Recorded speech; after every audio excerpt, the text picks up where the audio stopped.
भगवान का मुखमंडल जिन्हें माना जाता है, ऐसे श्रीमद् वल्लभाचार्य जी की आज प्राकट्य तिथि है। जिन महाप्रभु वल्लभाचार्य जी की कृपा से हम सबको नवनीत प्रिय यानी कि लड्डू गोपाल जी की सेवा प्राप्त हुई, जिनकी कृपा से श्रीनाथ जी प्रकट हुए, जिनकी कृपा से जो हमारे घरों में हम ठाकुर जी की बाल भाव से सेवा करते हैं, वो सेवा जिनकी कृपा से प्राप्त हुई, ऐसे भगवान के मुखमंडल को वैश्वानराय कहा जाता है। उन्हीं का ही जो अवतार हैं श्रीमद् वल्लभाचार्य जी महाराज, आज उनका प्राकट्य दिवस है। वर्तमान छत्तीसगढ़ की भूमि में चंपारण्य करके स्थान है, रायपुर के पास में, वहां महाप्रभु जी का प्राकट्य हुआ था। गत वर्ष जयपुर की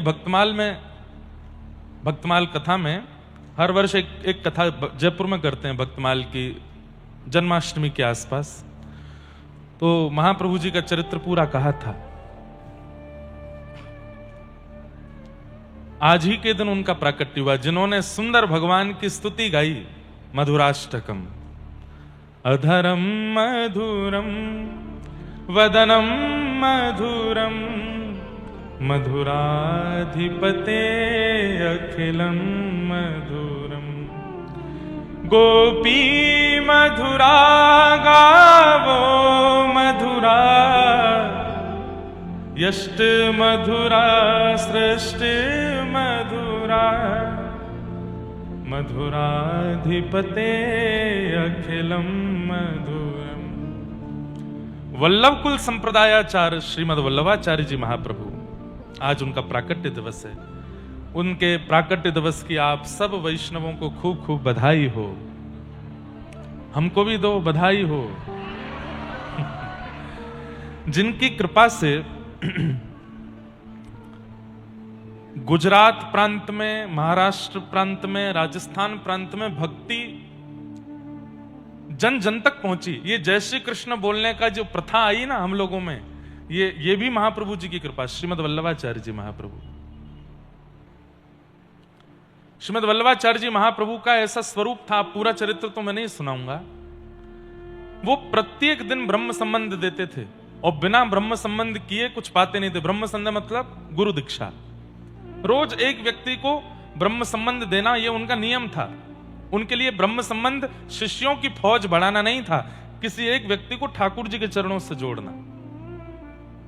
एक बात याद रखिएगा, ये गुरु शिष्य का संबंध बहुत, जैसे एक पतला धागा होता है ना, जरा तेजी से खींचो टूट जाता है, ऐसे ही गुरु शिष्य का संबंध है। उसके प्रति बहुत सेंसिटिव होना चाहिए, गुरुओं को भी और शिष्यों को गुरु के प्रति भी। आजकल गुरु शिष्य संबंध इसलिए मनाए जाते हैं ताकि गुरुजी अपनी फौज बढ़ा सकें, खूब सारे मेरे शिष्य हैं ये दिखा सकें, और शिष्य सबको बता सके कि इतने फेमस मेरे गुरुजी हैं। इसलिए गुरु शिष्य सब चलता है। इतना सरल नहीं है गुरु शिष्य संबंध, इसलिए हम हमेशा दीक्षा नहीं देते। हमने एक नियम रखा है कि कभी कभी देंगे, जब अपने लाल जी आज्ञा करेंगे तभी दीक्षा देंगे। इस बार 1, 2, 3 मई नासिक में दीक्षा का क्रम है। श्रीमद् वल्लभाचार्य महाप्रभु अपने समस्त शिष्यों के साथ में एक बार भ्रमण कर रहे थे और व्रजमंडल के अंदर ही एक यमुना जी के तट पर वन में एक अजगर मरा पड़ा था, और मरा नहीं था, मरने की स्थिति में था। जगह जगह घाव हो गए थे और उन घावों पर चींटियां चढ़ करके, लाल चींटियां चढ़ करके उसको खा रही थी, और वो अजगर बस कभी इधर लेटता कभी उधर लेटता, प्राण निकलने वाले थे। वल्लभाचार्य महाप्रभु ने जब उस अजगर को देखा तो देख करके मन में विचार करने लगे, हे प्रभु, इतनी वेदना, इतना कष्ट। अरे कोई व्यक्ति 84 लाख योनियों में से कोई एक बन गया, ये उसके ऊपर बहुत बड़ी, ये उसका बहुत बड़ा एक पाप ही है। कोई चूहा बन गया, सर्प बन गया, कुकर सुकर बन गया, इसका मतलब क्या है? वो अपने मानव जन्म में किए हुए पाप के कारण ये बना है। पहले से ही वो पाप का भोग हो रहा है अजगर बन के, उसके बाद इतनी वेदना उसको क्यों दी जा रही है? तब ठाकुर जी ने आज्ञा देते हुए वल्लभाचार्य जी को बताया, बोले अजगर जी जो हैं ये पूर्व जन्म में गुरु जी थे और इन्होंने इतने शिष्य बनाए, इतने शिष्य बनाए, इतने शिष्य बनाए, शिष्य बनाते चले गए, लेकिन उन शिष्यों के उद्धार का कुछ भी नहीं किया इन्होंने। केवल शिष्य बना करके अपनी फौज इकट्ठी करते गए दिखाने के लिए, देखो मेरे कितने शिष्य हैं, और उन शिष्यों से बस समय समय पर धन लेते रहे, गुरु पूजा करा करके उनसे दक्षिणा लेते रहे। कभी उन शिष्यों को भगवत प्राप्ति कराने की भावना इनके चित्त में नहीं आई, इसलिए ये मर करके अब अजगर बने हैं। और ये जितनी भी चींटियां हैं, इनके शिष्य ही चींटी बन करके आए हैं, अब इनके मांस को खा रहे हैं, निकाल निकाल के इनके सब भीतर से सब कर रहे हैं। बोले गुरुदेव, पिछले जन्म में हमको शिष्य बना करके ठाकुर जी से नहीं मिलवाया, हमसे खूब दक्षिणा ऐंठते रहे, तो इस जन्म में वो गुरु जी अजगर बने, शिष्य ही चेंटा बने। श्रीमद वल्लभाचार्य जी महाप्रभु को इतनी दया आई चित्त से, उन्होंने उसी समय मरणासन अजगर को ब्रह्म संबंध दिया, दीक्षा दी, और दीक्षा देकर के उसको तुरंत सदगति प्रदान की। ऐसे श्रीमद वल्लभाचार्य महाप्रभु, आपके महाराष्ट्र की तो, पंढरीनाथ भगवान की तो इतनी बड़ी कृपा रही उनके ऊपर। जो लोग वल्लभ कुल में संबंधित होंगे उन सबको पता है, जहां कहीं भी रुक करके श्रीमद वल्लभाचार्य जी महाराज भागवत जी का पाठ करते थे, वहीं उनकी बैठक जी बन गई। भारतवर्ष में अनेक उनकी बैठक जी, महाप्रभु जी की बैठक कहकर के लोग संबोधित करते हैं। पंढरपुर में चंद्रभागा नदी में जब आप स्नान करेंगे तो पल्ली पार आपको महाप्रभु जी की बैठक दिखेगी, सफेद रंग से लिपी हुई है। वहां श्रीमद वल्लभाचार्य महाप्रभु बैठ करके ठाकुर जी का स्मरण कर रहे थे। दर्शन करने के लिए जब गए और जैसे ही तटी पर भुजा रखे श्री विठ्ठल भगवान का दर्शन किया, इतने भाव विभोर हो गए दर्शन करके, इतने आनंदित हो गए कि 24 घंटे निकल गए अपने समाधि स्थान पर बैठे बैठे, और वहीं बैठे बैठे पंढरीनाथ भगवान का स्मरण करते रहे। कैसी रूप झांकी है, कैसे सुंदर नेत्र हैं, कैसी सुंदर नासिका है, कैसी सुंदर अदा है ठाकुर जी की। ठाकुर जी को चिंता हो गई, वे 24 घंटे से मेरा स्मरण कर रहे हैं, क्यों चिंता क्यों हुई? बंधुओं, कई भक्तों को ठाकुर जी चाहते हैं कि ये संसार में ना फंस के केवल मेरा स्मरण करके अपना उद्धार करे, पर कई भक्तों के प्रति ठाकुर जी चाहते हैं कि संसार में जाए और संसार में जाके मेरी भक्ति का प्रचार करे। कई प्रचारक के रूप में आते हैं और कई उद्धारक के रूप में आते हैं। बहुत ध्यान से सुनिएगा। कई भक्तों से ठाकुर जी की इच्छा होती है कि ये जाकर के मेरा प्रचार करें, जैसे हम भी उसमें ही आते हैं। ठाकुर जी ने हमको प्रचार में लगा रखा है, बोले ना सोओगे ना खाओगे ना पियोगे, बस प्रचार में लगे रहो। लेकिन कई लोगों को ठाकुर जी नहीं चाहते कि तुम संसार के रहो, बस एकांत में बैठे रहो, मेरा स्मरण करो। तुम्हें प्रचार नहीं करना, तुम्हें अपना उद्धार करना है। तो उद्धारक और प्रचारक दो प्रकार के भक्त ठाकुर जी चुनते हैं। वल्लभाचार्य महाप्रभु से ठाकुर जी को उद्धारक की इच्छा नहीं है, प्रचारक की इच्छा है।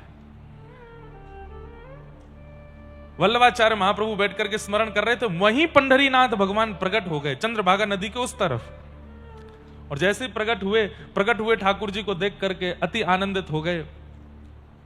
आनंदित होकर के, जय हो भगवान, बड़ी कृपा है।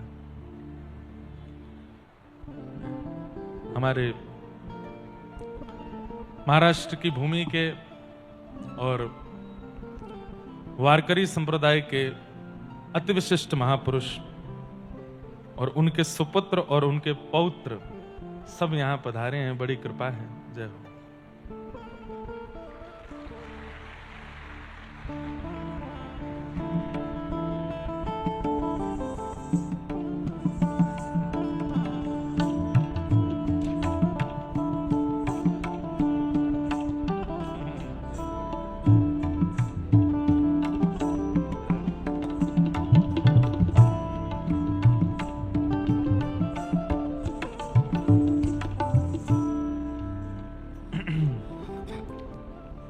हमारे श्री गोविंद दादा, जिनको खूब प्रेम, हमको जिनसे खूब प्रेम प्राप्त होता है, ऐसे गोविंद जी आए हैं। उनके दोनों सुपुत्र भी पधारे हैं।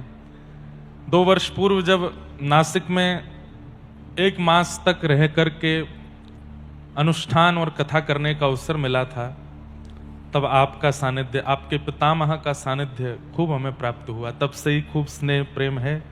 आज आप कथा में पधारे, आप सबकी ओर से भी आपको बहुत बहुत अभिनंदन, खूब खूब प्रणाम। वहां हम नासिक में जब कथा करते थे तो रात्रि के समय आप कभी कभी बैठ करके नामदेव जी, तुकाराम जी, ज्ञानेश्वर माउली के सुंदर सुंदर भाव हमको बताते, ज्ञानेश्वरी के भाव हमको बताते। आपके पुत्र आकर के कई संस्कृत की सुंदर रचना करते हैं, कई सुंदर सुंदर भाव बताते। इतने सामान्य, इतने सहज रूप में रहते हैं। हम कोई निंदा रूप में नहीं कह रहे हैं, पर हमारे उत्तर भारत की तरफ अगर थोड़ा चले जाते हैं तो वहां थोड़ी विद्वत्ता आने पर, थोड़े अनुष्ठानिक होने पर अहम बहुत जल्दी आ जाता है। लेकिन महाराष्ट्र की भूमि में पता नहीं कैसी धन्यता है कि यहां अतिश्रेष्ठ विद्वान होने के बाद भी, अनुष्ठानिक होने के बाद भी, भगवत कृपानुरागी होने के बाद भी अहम स्पर्श नहीं करता। ये बहुत अच्छा है। हमारे अभी आज हम और हमारे पंडित जी बात कर रहे थे, हमारे उत्तर भारत में गायत्री पुरुषण करने वाला आपको 1000 घर में एक परिवार मिलेगा, उसमें भी एक व्यक्ति मिलेगा, और वो व्यक्ति भी इस वक्त धरती पर होगा नहीं, जा चुका होगा, गायत्री पुरुषण करने वाला। लेकिन एक ऐसा परिवार है आपका जहां दादाजी, पुत्र और तीनों पौत्र सबने गायत्री पुरुषण किया है, और 16-16 महीना रह करके नासिक में गायत्री पुरुषण किया है। अद्भुत है। लेकिन उसके बाद भी कितने सहज हैं, सरल हैं, सौम्य हैं, अति विद्वान होते हुए भी सरलता। ये प्रमाण है कि ठाकुर जी प्राप्त या तो हो चुके होंगे, बता नहीं रहे होंगे, या होने वाले होंगे। तभी सरलता है, तभी सहजता है। आपको बार बार प्रणाम करते हैं, बार बार वंदन करते हैं। तो हम निवेदन कर रहे थे कि श्रीमन वल्लभाचार्य महाप्रभु जब पंढरपुर गए, आज महाराज जी, महाप्रभु जी की जयंती है, महाप्रभु जी का प्राकट्य है, तो उन्हीं की चर्चा कर रहे हैं। तो पंढरपुर जब गए तो पंढरपुर में जाकर के पंढरीनाथ भगवान का दर्शन करके इतने भाव विभोर हो गए कि आप चंद्रभागा तट पर बैठे बैठे ना सोए हैं, ना खाए हैं, ना कुछ कर रहे हैं, बस 24 घंटे से बस रुदन करते हुए भाव समाधि में बैठ करके पंढरीनाथ भगवान के उस कृपा में स्वरूप का चिंतन करते जा रहे हैं। ठाकुर जी को चिंता हो गई। क्यों? बोले भैया ये मेरा चिंतन करते करते इतने भाव में चले जाएंगे, इतने ज्यादा और ज्यादा वैराग्य और ज्यादा त्याग और ज्यादा विरक्ति की स्थिति में आ जाएंगे, और मुझे तो इनसे बहुत प्रचार करवाना है भक्ति का।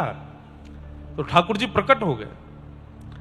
प्रकट होकर के कहा, वल्लभाचार्य महाप्रभु क्या बात है, आप इतने भाव। बोले नाथ आपका कैसा करुणामय स्वरूप है पंढरपुर में। पंढरीनाथ भगवान कैसे खड़े हैं? दोनों भुजा कटी पर धारण करके खड़े। इसके पीछे कई भाव बताए जाते हैं। उसका एक भाव हमको गोविंद काका ने ही बताया था, बहुत सुंदर भाव। क्या भाव? कि भाई जब हम किसी नदी में स्नान करने जाते हैं तो हम अपने बड़े को बोलते हैं कि आप थोड़ा उतर करके देखो पानी कितना गहरा है। तो बड़ा आदमी जो तैरना जानता हो वो पहले उतरता है और उतर करके बता देता है, यहां तक है, यहां तक है, यहां तक है। या डूबता है तो पूरा हाथ डुबा करके बोलता है भाई इतना गहरा पानी है, संभल के आना। मानो जैसे ही व्यक्ति पंढरपुर जाता है और श्री पंढरीनाथ भगवान का दर्शन करता है तो श्री पंढरीनाथ भगवान इशारा करते हैं, बाकी दुनिया के लोगों के लिए संसार सागर बहुत गहरा है, पर जो मेरे सामने खड़ा उसके लिए इतना ही है, इससे ज्यादा नहीं है। यही भाव बताए थे ना आप, उसके लिए इतना ही गहरा है। मतलब जो पंढरपुर नहीं गया है, जिसने पंढरीनाथ भगवान को नहीं देखा है, जो उनकी शरणागति नहीं कर पाया है, ये संसार सागर इतना गहरा है उसके लिए कि डूब जाएगा वो। लेकिन जैसे ही पंढरीनाथ भगवान का दर्शन करते हैं ठाकुर जी इशारा कर देते हैं, तू चिंता मत कर, जो मेरे सामने खड़ा है इतना ही है, बस डूबेगा नहीं। एक भाव। दूसरा भाव, पंडरीनाथ भगवान अपने कमर पर, कटी पर हाथ धर के मानो हमें इशारा करते हैं कि भाई इस संसार रूपी सागर से बचना है तो कमर से नीचे की इंद्रियों को संभाल लो, बस तुम समझ जाओगे। ये कमर से नीचे जो तुम्हारा अंग है उसको अपने वश में रख लो, उसको विचलित मत होने दो। ये संसार सागर तुमको डुबा नहीं पाएगा। इसलिए ठाकुर जी कमर पे हाथ धर के खड़े हैं। दो भाव। तीसरा भाव, प्रतीक्षा। हम ठाकुर जी के सन्मुख जाते हैं, ठाकुर जी प्रतीक्षा कर रहे हैं और मानो जैसे हमारे आते बोलते हैं मैं तेरी ही बाट निहार रहा था, और बाट निहारने वाला ऐसे ही खड़ा रहता है। तो कितने दिन लगाए मेरे पास आने में, मैं तेरे लिए ही खड़ा हूं। चौथा भाव, पंढरीनाथ भगवान ये रक्षात्मक भाव भी है, ये प्रतीक्षा का भाव भी और रक्षात्मक भाव भी है। रक्षात्मक कैसे? बालक की स्कूल में लड़ाई हो जाए बच्चों के साथ, तो बालक जब घर लौट के आता है वो बच्चे उसके पीछे पीछे भागते हैं, तो वो अपनी मां के पास जाता, मां देखो बचाओ बचाओ बचाओ। तो मां क्या करती है, उस बालक को पीछे खड़ा करके स्वयं आके खड़ी हो जाती है और उन बच्चों से कहती क्या बात है, इसने हमारी पेंसिल चुराई, इसने हमारी रबड़ फेंक दी, इसने हमारी कटर कर दी, इसने हमारा पेन तोड़ दिया। तो मां सामने रक्षात्मक भाव से आगे खड़ी होती है, बच्चे को पीछे खड़ा कर देती है, बोले तू यहीं खड़ा रहे, इनको मैं देखती हूं। मानो हमारे जीवन में जितने पाप हैं, जितने संताप हैं, जितने कष्ट हैं, वो सब हमारे साथ पंढरपुर जाते हैं। लेकिन जैसे ही हम पंढरीनाथ भगवान के सामने जाते हैं, पंढरीनाथ भगवान तू इधर आके पीछे खड़ा हो, ये जितने तेरे पाप आदि ये जो तुझे सता रहे हैं इन सबको मैं देखता हूं, तू पीछे खड़ा हो जा। हाँ भाई क्या बात है, एक काम तुम इसको सता रहे हो, ए पाप इसका पीछा कर रहे हो, ए क्रोध चल निकल यहां से, देख नहीं रहा मैं खड़ा हूं साथ में। मतलब सीधी बात, पंढरीनाथ भगवान को देख करके ये मत कहो कि मेरे जीवन में बहुत दुख है, ये मत कहो कि मेरे जीवन में बहुत दारिद्र है, ये मत कहो कि मेरे जीवन में बहुत कष्ट है। कष्ट दुख दारिद्रों को कह दो मेरे जीवन में पंढरीनाथ हैं। सोच समझ के आना हमारे पास। रक्षात्मक भाव, कमर पर हाथ धर के व्यक्ति तब खड़ा होता है, बोले रुक जा तू यहां खड़ा हो, मैं देखता हूं इसको। रक्षात्मक भाव। अनेक भाव हैं पंढरीनाथ भगवान के। बस उसी रूप का दर्शन करके वल्लभाचार्य महाराज भावुक हो गए। आप कितने दयालु हैं नाथ। पंढरीनाथ भगवान बोले अच्छा है आप हमारा रूप देख के आनंदित हो रहे हो, हमारी एक आज्ञा मानोगे? बोले क्या? विवाह कर लीजिए। वल्लभाचार्य महाप्रभु बोले कैसी बात कर रहे हैं आप, मैं तो आपको देख करके सब छोड़ना चाहता हूं, सब त्यागना चाहता हूं, सब छोड़ करके बस आपकी स्मृति में रहना चाहता हूं, और आप यहां आकर के विपरीत बात कर रहे हैं। मतलब वही बात कि जीव में पानी आ रहा था खीर खाने के लिए, लेकिन किसी ने आकर के दही खिला दी। कितना अजीब लगे।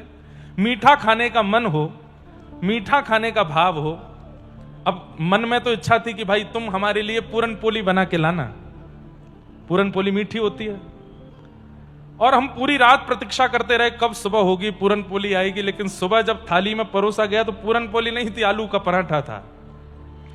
कितना विचित्र लगे मन को। पानी की प्यास लगी हो, कोई दूध पिला दे, कितना विचित्र लगे। तो वही स्थिति वल्लभाचार्य जी को हुई कि मैं तो यहां सब छोड़ करके हरि भजने को आया हूं, आपकी स्मृति और आपके चिंतन में रहना चाहता हूं, और आप मुझे उसी संसार में दोबारा लगा रहे हैं। आप आज्ञा कर रहे हैं कि तुम्हें ब्याह करना है। सब लोग इधर देखो, ध्यान से सुनो।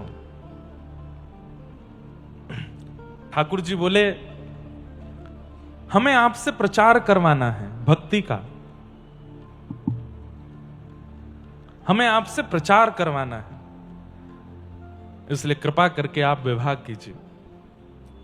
अब देखो, ये सत्संगी व्यक्ति का लक्षण है कि उसकी बुद्धि इतनी मेधावी होती है कि कभी ठाकुर जी अगर माया में फंसाना भी चाह रहे होंगे तो वो भक्त वहां से भी निकल जाएगा।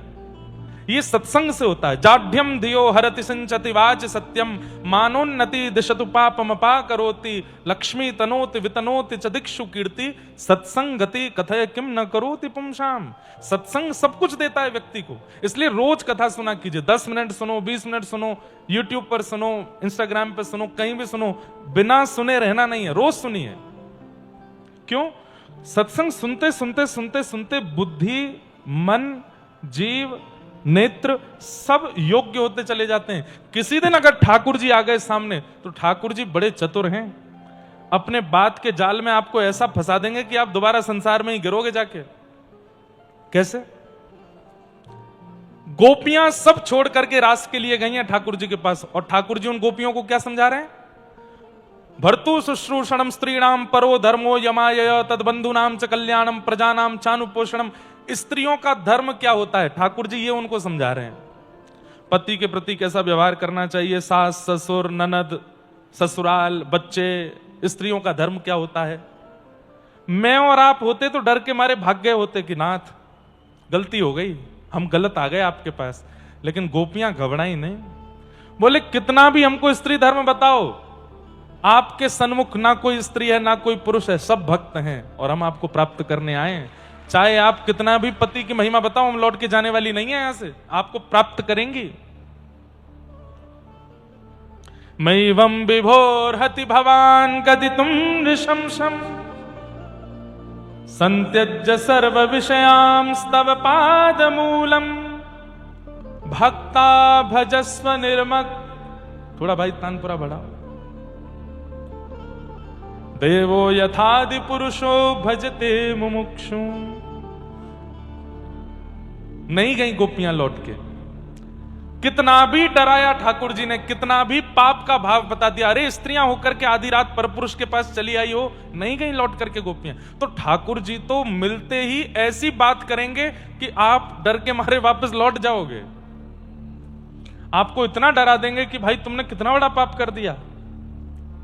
ऐसे ही महाप्रभु वल्लभाचार्य जी महाराज से पंडरीनाथ भगवान बोले, तुमको संसार में जाना पड़ेगा, तुमको विवाह करना पड़ेगा, नहीं तो तुम्हारा जन्म लेना व्यर्थ हो जाएगा। तुम इसके लिए नहीं आए हो कि तुम अकेले बैठ के भजन करो, तुम इसके लिए आए हो कि तुम्हारे भजन से लाखों का उद्धार हो, करोड़ों का उद्धार हो। जाओ जाके भजन करो, जाके गृहस्थाश्रम में प्रवेश करो, विवाह करो। श्रीमद वल्लभाचार्य महाप्रभु बोले, मैं आपकी आज्ञा मानूंगा, लेकिन बदले में मुझे कुछ और भी चाहिए, दे सको तो दीजिए। पंडरीनाथ भगवान बोले, क्या चाहिए? बोले पहले वचन दो, जो मांगूंगा सो दोगे। बोले देंगे। बोले मैं विवाह तो करूंगा, लेकिन फिर पुत्र के रूप में आप ही आइएगा मेरे यहां पर, पुत्र के रूप में आप आइए। मैं कभी कभी जब ये भक्त चरित्र सुनता पढ़ता हूं तो मैं सोचता हूं, अगर मैं होता तो मैं नहीं बोलता। ठाकुर जी ने कह दिया तुम जाके विवाह करो, तो हम तो विवाह ही करते और कुछ नहीं कहते ठाकुर जी से। अब भाई ठाकुर जी कह रहे हैं, एक बात हम एक्स्ट्रा क्यों बोले अपनी तरफ से।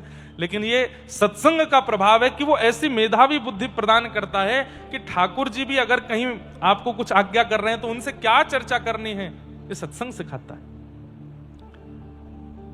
भगवान बोले, हमारे जाल में हमको ही फंसा दिया,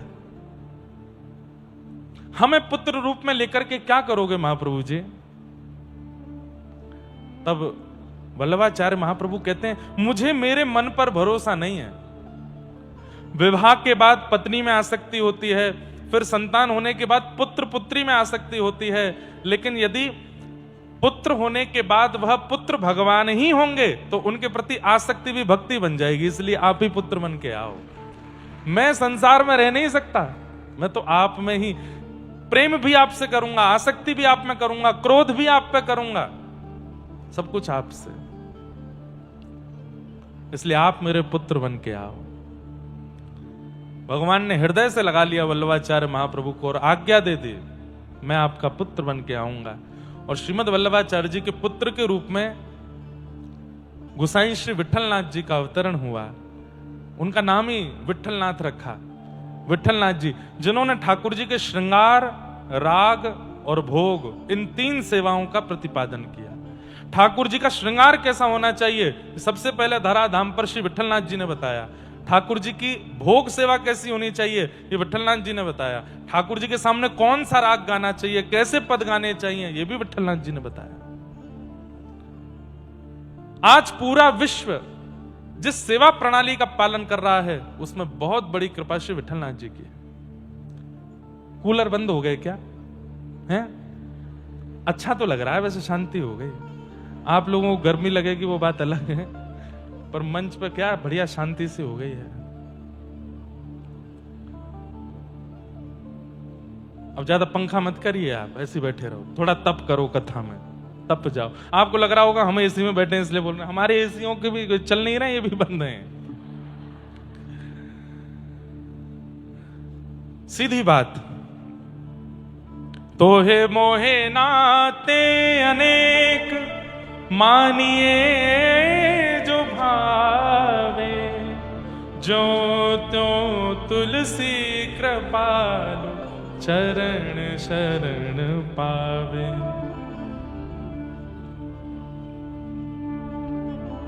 श्री वल्लभाचार्य महाप्रभु ने ठाकुर जी को पुत्र रूप में मांगा और गोसाई श्री विठलनाथ जी के रूप में भगवान ही पधारे। ऐसे श्रीमन वल्लभाचार्य महाप्रभु का आज प्राकट्य दिवस है, उन्हें हम बारंबार प्रणाम करते हैं, बारंबार वंदन करते हैं। सबसे पहले लड्डू गोपाल इस पूरी धरा धरती पर यदि किसी के पास थे तो श्रीमन वल्लभाचार्य जी के पास। श्री नवनीत प्रियालाल जी आज भी श्रीनाथ द्वार में विराजमान है। श्रीनाथ जी के दर्शन के बाद बगल में अंगुष्ठ मात्र स्वरूप है बस, और ऐसे हाथ में वो लड्डू गोपाल नाम हम लोगों ने रख दिया, असली नाम उनका नवनीत प्रियालाल है। हाथ में नवनीत है, शोभित कर नवनीत लिए, घुटरुन चलत रेणु तन मंडित, गोरोचन तिलक किए, शोभित कर नवनीत लिए।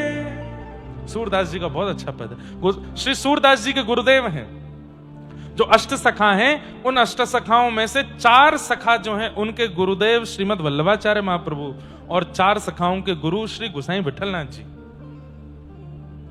बहुत सुंदर चरित्र है श्रीमद वल्लभाचार्य महाप्रभु का, जिनकी कृपा से आज पूरा विश्व ठाकुर जी के मंगल में दर्शन कर रहा। अरे इससे बड़ी और क्या कथा हो सकती है कि श्रीनाथ जी प्रकट हो गए गिरिराज जी से। सबसे पहले तो भुजा प्रकट हुई नाग पंचमी के दिन। नाग पंचमी के दिन ठाकुर जी की भुजा प्रकट हुई। कैसे? एक सद्दू पाने नाम के एक ब्रजवासी थे गिरिराज जी में, उनकी बहुत सारी गैया थी। उनमें से एक गाय ऐसी थी जिसके दुग्ध में से अद्भुत सुगंधी आती थी, और उस गाय का दूध सद्दू पाने किसी को नहीं देते थे। अपने घर की सेवा, घर के ठाकुर जी की सेवा घर के लोगों को ही देते। अब कुछ दिनों से क्या होता है कि वो गाय जब चरने के लिए जाती हैं तो सुगंधित दुग्ध देने वाली गाय, वो जब लौट करके चर के आती है तो उसका थन से दूध निकालते हैं तो दूध है ही नहीं, निकल चुका है, किसी ने काढ़ लिया हो। सद्दू पाने जी ने विचार किया मैं पीछे जाके देखूं तो इसका दूध कौन निकाल लेता है। आपने जब उस गाय का पीछा किया तो देखा कि वो गाय गिरिराज पर्वत की एक विशेष जगह पर जाकर के अपने थनों से संपूर्ण दुग्ध प्रवाहित कर देती है। जैसे ही आपने उस स्थान को झांक के देखा तो वहां श्रीनाथ जी की भुजा निकली। निकालने लगे तो ठाकुर जी ने आज्ञा कर दी, अभी नहीं, मैं समय आने पर बाहर आऊंगा। और ठाकुर जी फिर एक दिन श्रीनाथ जी के रूप में वहां से प्रकट हो गए। प्रकट होने के बाद कुछ ब्रजवासियों को श्रीनाथ जी की लीला दिखती थी। कभी गिरिराज जी पे बच्चों के संग खेल रहे हैं, कभी कुछ कर रहे हैं, कभी कुछ कर रहे हैं, ऐसे सब लीला करते थे। सद्दू पानी जी ने कहा, नाथ मैं आपके लिए कुछ प्रसादी बनवाया करूं, आपको भूख लगती होगी। ठाकुर जी बोले, हम कुछ नहीं पाएंगे, केवल तुम्हारी इस गैया का दूध पिएंगे। कब तक नहीं पाएंगे? बोले, मेरे प्राणनाथ श्रीमद वल्लभाचार्य जी महाराज जब तक गिरिराज जी नहीं आएंगे तब तक मैं दूध पीऊंगा, पयव्रत करूंगा। भक्त ने ठाकुर के लिए पयोव्रत किया हो ये तो सुना होगा, पर ठाकुर ने भक्त के लिए पयोव्रत किया, दूध पर रहे ठाकुर जी। और कितने वर्षों तक श्रीनाथ जी केवल दुग्ध पान करते रहे। एक समय आया, श्रीमद वल्लभाचार्य जी महाराज अपने समस्त शिष्यों के साथ जब गिरिराज जी पहुंचे, सद्दू पाने ने देखा इतनी भीड़ आ रही है, कौन महापुरुष आ रहे हैं। तब किसी ने बताया, बोले, अरे श्रीमन वल्लभाचार्य महाप्रभु आ रहे हैं। वल्लभाचार्य नाम सुनते ही अरे अरे अरे ये नाम तो पहले सुना है, अरे हमारे यहाँ गिरिराज जी में एक ठाकुर प्रकट भयो, वह ठाकुर ने इनको नाम लेके कही जब ये आवेंगे तब वो अन्न पावेंगे। सद्दू पाने दौड़ करके वल्लभाचार्य जी के पास गए, बोले, भगवान हमारो ठाकुर आपकी प्रतीक्षा में भूखो विराज रो है, केवल दूध पी के रह रो है, आप कृपा करके वाकू अन्न खवाओ। जैसे ही वल्लभाचार्य जी आए, सद्दू पाने ने हल्ला करके कहा, अरे जय जय, अरे श्रीनाथ जी देखो आपके प्राण प्रियतम श्रीमद वल्लभाचार्य जी आए हैं। गिरिराज शिखर के ऊपर ठाकुर जी खड़े हैं और नीचे तलेटी में वल्लभाचार्य महाप्रभु खड़े हैं। यहां से ठाकुर जी ने वल्लभाचार्य जी को देखा, वल्लभाचार्य जी ने ठाकुर जी को, दोनों दौड़े और श्री गिरिराज जी की मध्य शिलाखंड में आपने एक दूसरे का आलिंगन किया। ठाकुर जी को हृदय से लगा के महाप्रभु जी बहुत रोए। आपने अन्न नहीं पाया, बोले आपकी प्रतीक्षा थी, अब आप आ गए हो, अब आप आ गए हो, अब पाएंगे। तब पहली बार श्रीमद वल्लभाचार्य महाप्रभु ने अन्नकूट सिद्ध करा करके अन्नकूट कराया ठाकुर जी का।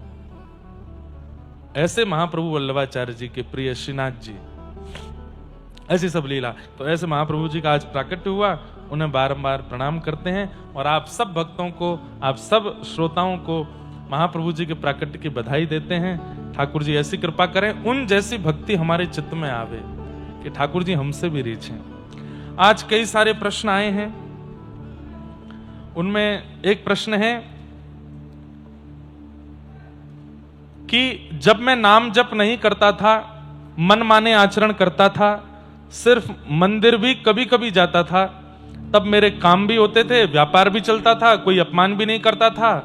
पर जब से मैंने नाम जप शुरू किया है, संतों के पास जाने लगा, मेरे जीवन की परेशानियां कम नहीं हो रही और ज्यादा परेशानी होती जा रही हैं। मुझे यह जानना है कि प्रभु, जब से नाम स्मरण के बाद मेरे जीवन में बहुत कष्ट है, कोई काम नहीं हो रहा, मुझे मार्गदर्शन करें कि अब प्रभु स्मरण के बाद भी मैं कष्ट क्यों पा रहा हूं, ऐसा क्यों?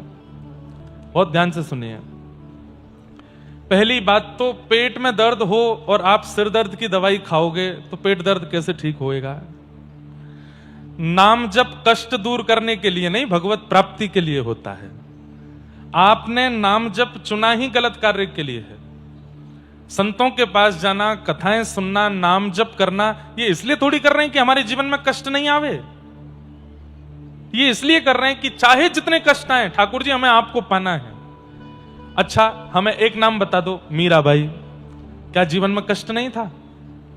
श्री सुदामा जी महाराज, क्या जीवन में कष्ट नहीं था? गौरवबा काका आपके महाराष्ट्र के, क्या जीवन में कष्ट नहीं था? जनाबाई, क्या जीवन में कष्ट नहीं था? संत श्री तुकाराम जी महाराज, उनकी पत्नी ही विपरीत थी उनसे। नाम जप करने से, कथा सुनने से कष्ट की निवृत्ति नहीं होती है। ये संसार दुखालय है, भागवत में लिखा है दुखालयम शाश्वतम, और दुखालय में दुख ही मिलता है। भोजनालय में भोजन मिलता है, पुस्तकालय में पुस्तक मिलती है, कार्यालय में कार्य होता है, विद्यालय में विद्या अध्ययन होता है, ऐसे ही दुखालय में दुख सहा जाता है। उस दुखालय में आपको सुख कैसे मिलेगा? इसलिए आप ये सोच करके नाम जप कर रहे हैं कि मेरे जीवन के सारे काम स्मूथ हो जाएं, तो सबसे पहले तो भारत के, विदेश के, अमेरिका के राष्ट्रपति को नाम जप शुरू कर देना चाहिए। दुनिया का सबसे अमीर आदमी था, क्या नाम था उसका? बिल गेट्स, उसको नाम जप करना चाहिए था, राधा राधा राधा राधा राधा, सारे काम स्मूथ होते। मार्क जकरबर्ग, फेसबुक का स्वामी, उसको नाम जप कर लेना चाहिए था। आज धनवान वही है, सुखी वही है जो नाम जप छोड़ के संसार के परिपूर्ण रूप में पड़ा है। लेकिन आप यदि ये सोच रहे हैं कि नाम जप से जीवन में सुख आ जाएगा, नहीं, ये कर्म बंधन है, ये तो जैसे है वैसे आएगा। आप नाम जप की स्थिति ठाकुर जी की प्राप्ति के लिए करिए, अपने जीवन को स्मूथ बनाने के लिए नहीं। मैं कथा करता हूं, व्यास मंच पर बैठता हूं, हमारे गोविंद काका कथा करते हैं, लेकिन क्या कथा करने से हमारे जीवन में केवल सुख ही है? ना, हमारे जीवन में बड़े कष्ट आते हैं, बड़ी विपत्ति आती है, बड़ी आपत्ति आती है। ये तो संसार का नियम है, यहां सबको भोगना पड़ता है, कोई नहीं बचता इन कष्टों से। आपको लगता है कि वो बहुत ज्यादा सुखी है, वो बहुत ज्यादा नहीं। इस संसार में जन्म लेकर के अंतिम श्वास तक जो व्यक्ति सुखी रहा, हो ही नहीं सकता। एक नाम नहीं बता सकते आप मुझे। सबके जीवन में कष्ट आता है, क्योंकि इसका नाम दुखालय है, यहां दुख आएगा ही आएगा। पर एक चीज होती है जो मैं हर कथा में कहता हूं कि नाम जापक व्यक्ति का स्वभाव ऐसा हो जाता है कि जपते जपते जपते जपते उसकी स्थिति ऐसी हो जाती है कि जीवन में कष्ट आता है, विपत्ति आती है, आपत्ति आती है और वो सुन्न हो जाता है, उसको फर्क नहीं पड़ता, फिर वो सहना सीख जाता है। बस इतना अंतर है कि संसारी व्यक्ति कष्ट सह नहीं पाता और नाम जापक व्यक्ति जीवन में आने वाले बड़े से बड़े विषाद को भी सह लेता है। नाम कष्ट को दूर करता है, वो बात की बात है, नाम सहना सिखा देता है, जूझना सिखा देता है, भजन लड़ना सिखा देता है। अब ये तो वही बात हो गई, मैंने जूडो कराटे सीखे, अब जूडो कराटे सीखने के बाद में अब मुझसे कोई लड़े नहीं। अरे ऐसे कैसे होगा? लड़ने आएंगे तो तुम जूडो कराटे सीख करके उसको डिफेंस कर सकते हो। नाम जप क्या है? डिफेंस करना सिखाता है। चाहे जितनी बड़ी आपत्ति शारीरिक आ जाए, संबंधिक आ जाए, बौद्धिक आ जाए, मानसिक आ जाए, पारिवारिक आ जाए, नाम जप जूझना सिखाता है, लड़ना सिखाता है। कष्ट दूर नहीं होगा, कष्ट से लड़ना पड़ेगा। ये तो वही बात हो गई कि अर्जुन महाभारत युद्ध के बीच में जाके कह देता, ठाकुर जी सुनो, क्या आप भगवान ही तो हो? बोले हां, बिना युद्ध करे मुझे जिता दो, आप तो भगवान हो। आपके सोचने से सब कुछ हो जाता है, तो एक काम कर दीजिए, क्या मुझे बाण ना चलाना पड़े, मुझे युद्ध ना करना पड़े और मैं हस्तिनापुर का विजयी हो जाऊं, ये महाभारत युद्ध में जीत जाऊं। ठाकुर जी नहीं कर सकते थे क्या? कर सकते थे। एक चुटकी बजा करके जो पूरी पृथ्वी का प्रलय कर देते हैं और केवल नेत्र तिरछा करके पूरी पृथ्वी का सृजन कर देते हैं, वो महाभारत युद्ध नहीं जिता सकते थे? अर्जुन को जिता सकते थे, लेकिन भगवान ने क्या कहा? युद्ध च, मैं साथ हूं, मैं रास्ते बताता रहूंगा, मैं समझाता रहूंगा समय समय पर जीत तो तुझे लड़कर के ही हासिल करनी पड़ेगी, तुझे जूझना ही पड़ेगा। नाम भगवान कृष्ण है और आप अर्जुन हो। अपने जीवन में आने वाली आपत्ति, विपत्ति, समस्या और ये जो आपने कुछ लिखा है, ये सब महाभारत के दुर्योधन, दुशासन, भीष्म पितामह, ये सब हैं, ये सब सामने आएंगे। डिफेंस तो आपको करना पड़ेगा, लेकिन बीच बीच में नाम जाप रूपी कृष्ण, सत्संग रूपी कृष्ण के पास जाते रहो, वो मार्ग बताते रहेंगे कैसे करना है। सब स्मूथ हो जाए ऐसा कभी नहीं होगा, और ये सोच के अगर भक्ति के मार्ग में आए हो तो वापस लौट जाओ ना। दीन कहे धनवान सुखी, धनवान कहे सुख राजा को भारी, राजा कहे महाराजा सुखी, महाराजा कहे सुख इंद्र को भारी, इंद्र कहे चतुरानन को सुख, ब्रह्म कहे सुख विष्णु को भारी, तुलसी दास विचार कहे हरि भजन बिना सब जीव दुखारी। हरि स्मरण तो करना पड़ेगा। अब इतनी जोर से एसी चल गए भैया हमारे, ओ भैया देवताने के नीचे करो थोड़ी बहुत देर में हम उड़ के पुणे पहुंच जाएंगे। तो समझ में आ गया उत्तर? दूसरा प्रश्न है किन्हीं का?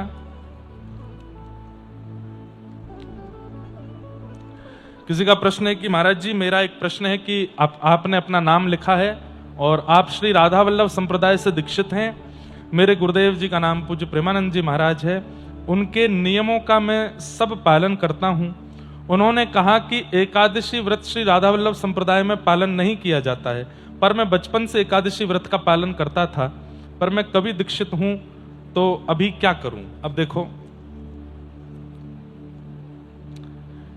आप दीक्षा लेने से पहले भी ठाकुर जी की सेवा करते हैं, लेकिन दीक्षा लेने के बाद आप अपने गुरु की आज्ञा से सेवा करने लग जाते हैं। सीधी बात है कि भाई कन्या विवाह से पहले भी रहती थी, विवाह से पहले भी श्रृंगार करती थी, लेकिन विवाह के बाद उसके श्रृंगार में बदलाव आ जाता है कि अब उसको एक सौभाग्यवती नारी की तरह श्रृंगार करना पड़ेगा, मांग में सिंदूर लगाना पड़ेगा, गले में मंगलसूत्र पहनना पड़ेगा, नित्य पति को प्रणाम करना पड़ेगा, नित्य सास ससुर आदि सबको सम्मान देना पड़ेगा।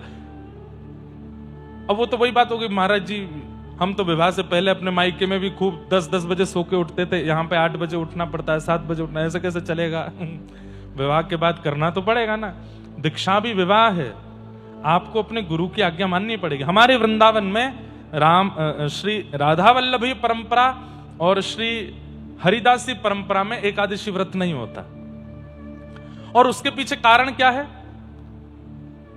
उसके पीछे कारण यह है कि कल दशमी थी और कल हमने ठाकुर जी को अन्न का भोग लगाया और वह अन्न बच गया, तो आज एकादशी के दिन हम उस अन्न को क्यों नहीं पा सकते? क्योंकि वो अन्न थोड़ी, वो तो प्रसाद है ठाकुर जी का, आज भी तो हम उसको पा सकते हैं। और दूसरी बात, राधा वल्लभीय परंपरा और हमारी हरिदासी परंपरा में ठाकुर जी के सुख का विचार किया जाता है।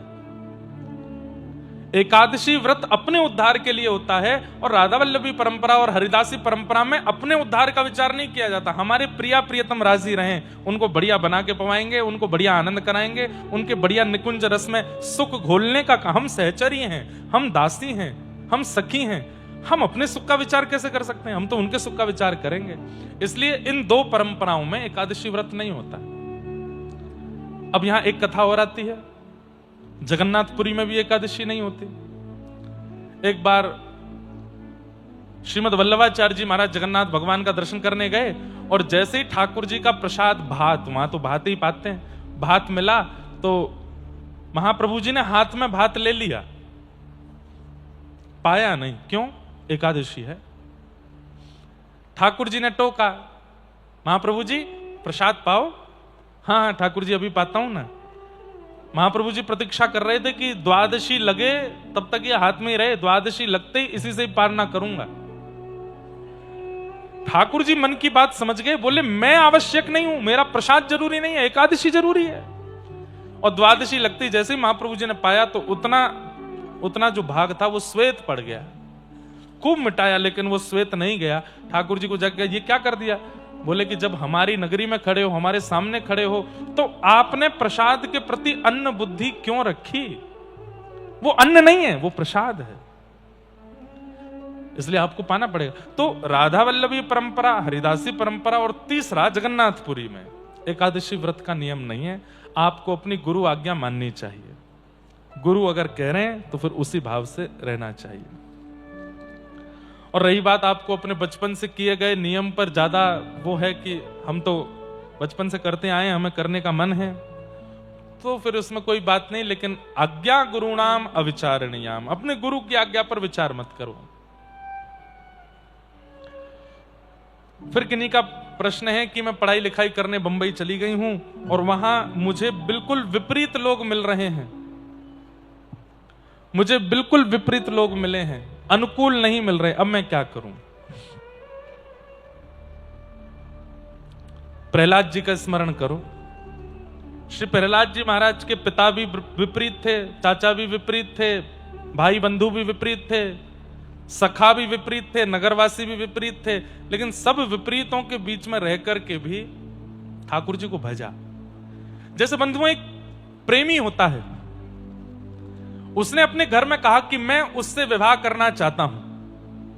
पिता ने मना कर दिया, मां ने मना कर दिया, बहन ने साथ छोड़ दिया, भाई ने साथ छोड़ दिया, मित्रों ने मना कर दिया, पड़ोसियों ने मना कर दिया, कुल गुरु ने मना कर दिया, कुंडली देखने वाले ने मना कर दिया, लेकिन आप अड़े ही रहे, चाहे सब एक तरफ हो जाए, मैं तो उसी का हूं। ठीक ऐसा ही प्रेम भाव ठाकुर जी के प्रति। सब आपके विपरीत हैं, सब खाने पीने वाले हैं, सब उल्टे सीधे हैं, लेकिन फिर भी आप ठाकुर जी से प्रेम करते हो, उन्हीं के ही रहो, प्रियतम बन के रहो। सब एक तरफ हो जाए, आप फिर भी उनका स्तवन करते रहो, और यही तो प्रेम में होता है, यही तो प्रेम है।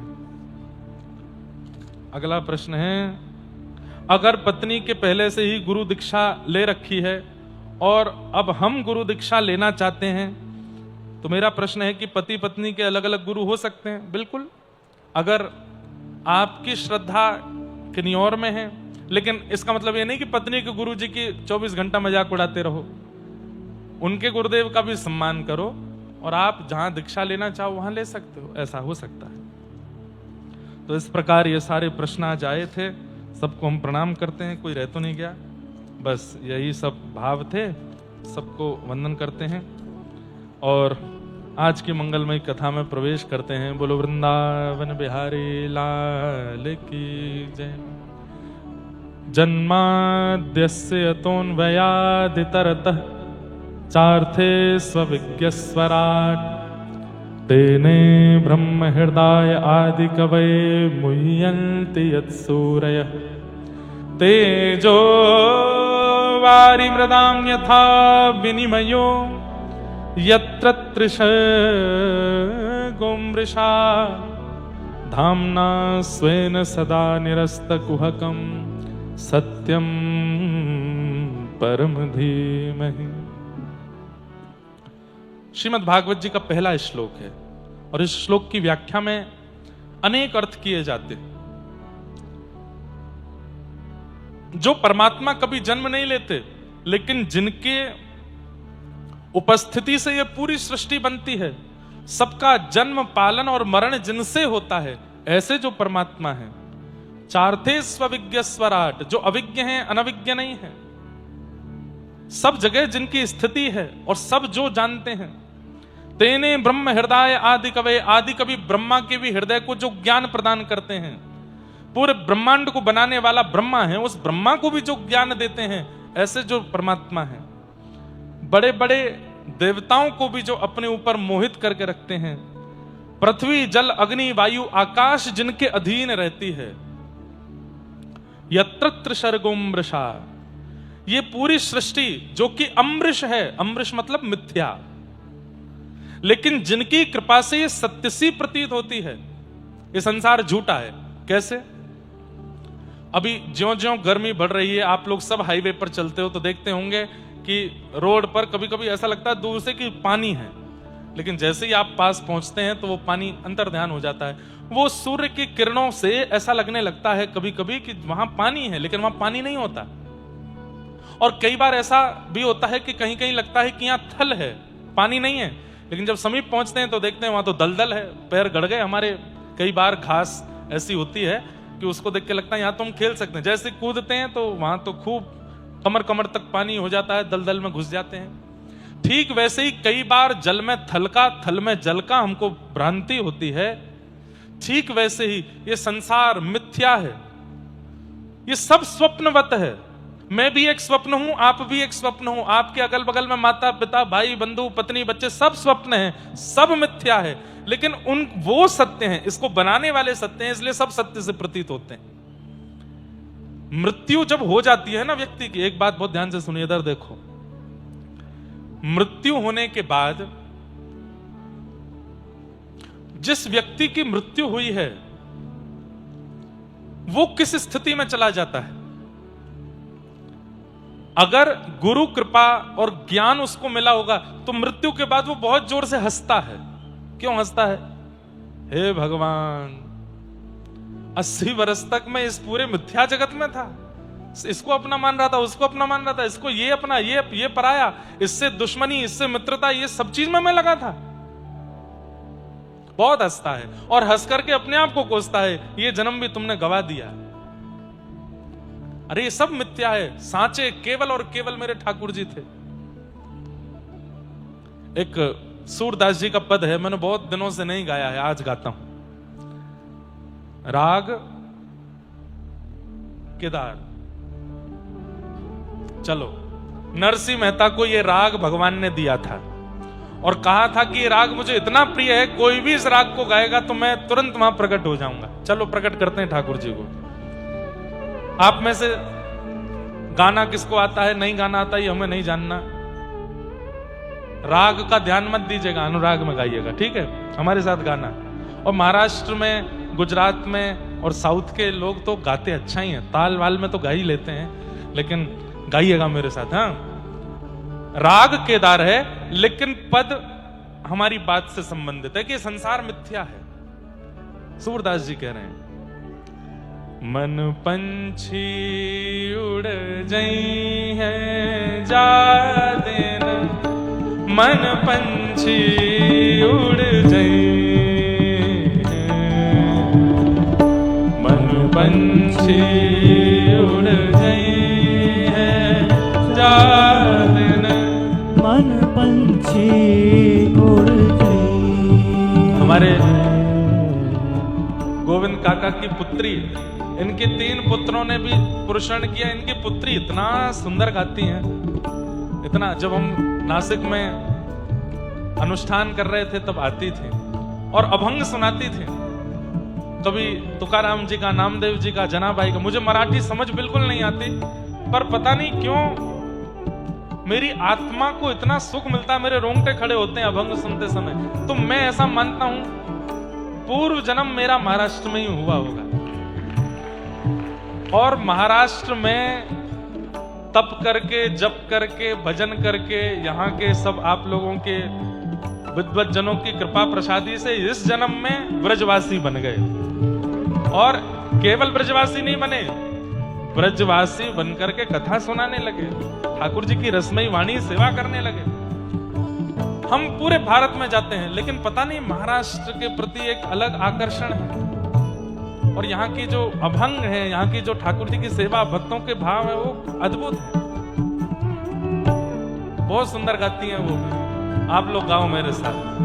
श्री सूरदास जी कह रहे हैं, मन पंछी उड़ जाई है जा दिन, मन पंछी उड़ जाई है,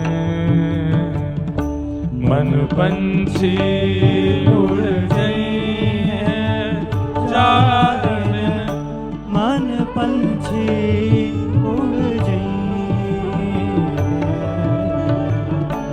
ता दिन तेरे तन तरुवर के, ता दिन तेरे तन तरुवर के, ता दिन तेरे तन तरुवर के, दिन तेरे तन तरुवर के, सब ही पात झर जाई,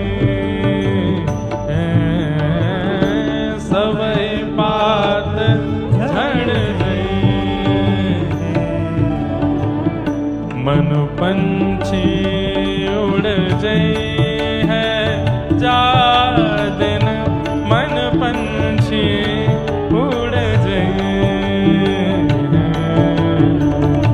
मन पंछी उड़ जाई है, मन पंछी उड़ जाई।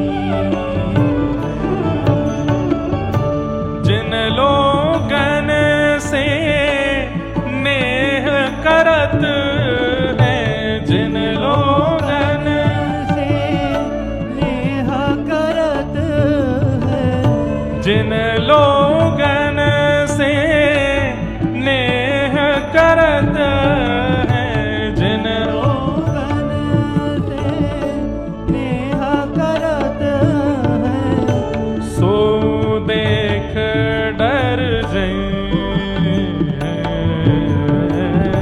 सो देख डर जाई।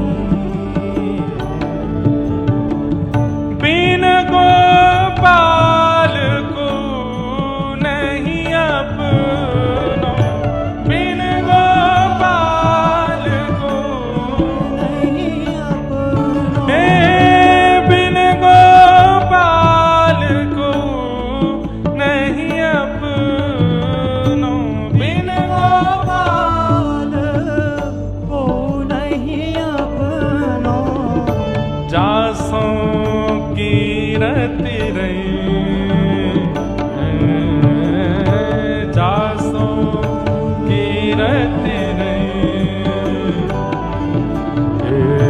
मन पंछी उड़ जाई है जा दिन, मन पंछी उड़ जाई, मन पंछी उड़ जाई है जा दिन, मन पंछी उड़ जाई। ओ मन पंछी उड़ जाई है जा दिन,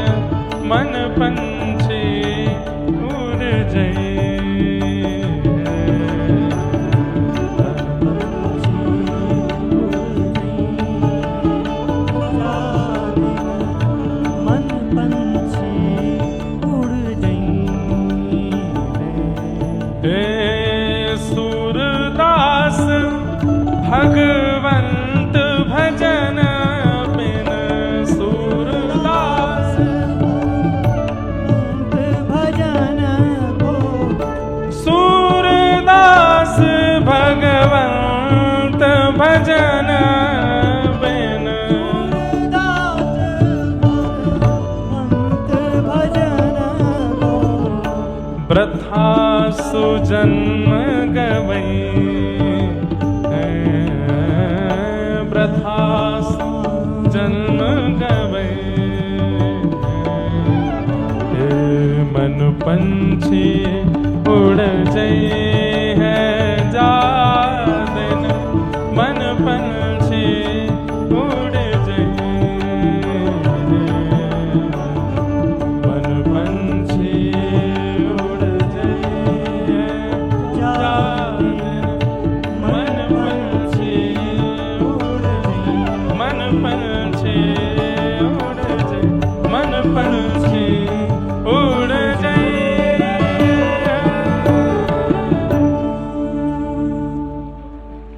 वाह, आपने तो ऐसे ताली बजाई जैसे हमको स्टेज परफॉर्मेंस करने वाले आए हों। हम तो कथा सुना रहे हैं, गाते रहेंगे बीच बीच में, हम ताली बजाएं ऐसा काम करो। आप भी गाओ। सूरदास जी क्या कह रहे हैं?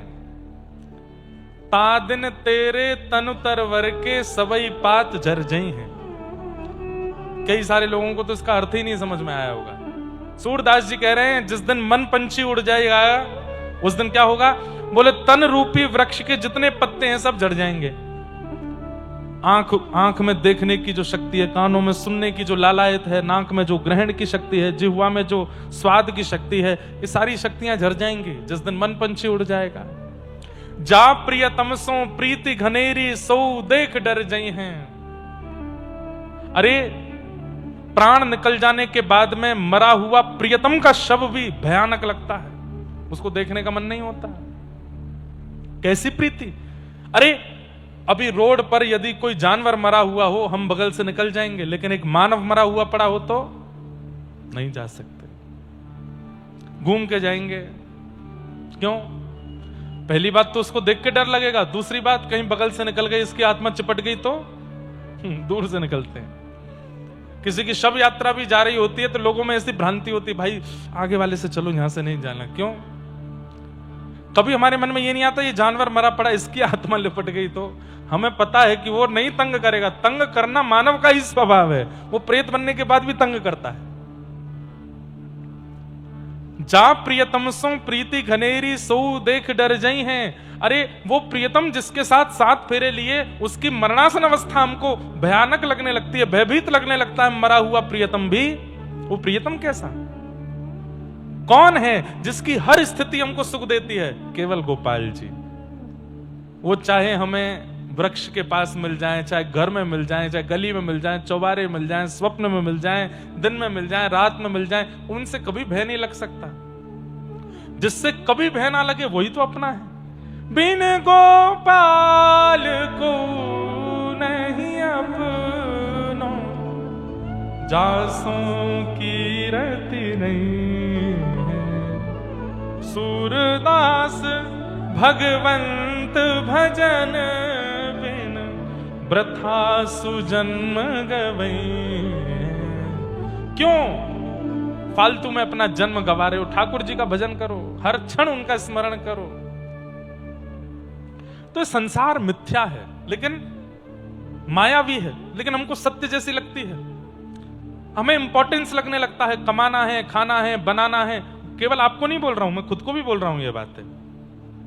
लेकिन ये हमको सत्य जैसी प्रतीत क्यों होती है? क्योंकि संसार को बनाने वाले परमात्मा परम सत्य हैं। ऐसे परम सत्य उन परमात्मा को हम प्रणाम करते हैं। सत्यम परम धीमहि, हम सब प्रणाम करते हैं। वो परमात्मा सत्य है, इसलिए सब सत्य सब प्रतीत होता है। लेकिन ये संसार सत्य है नहीं। क्या है? एक प्रकार से संसार एग्जामिनेशन है हम सबका। अच्छा,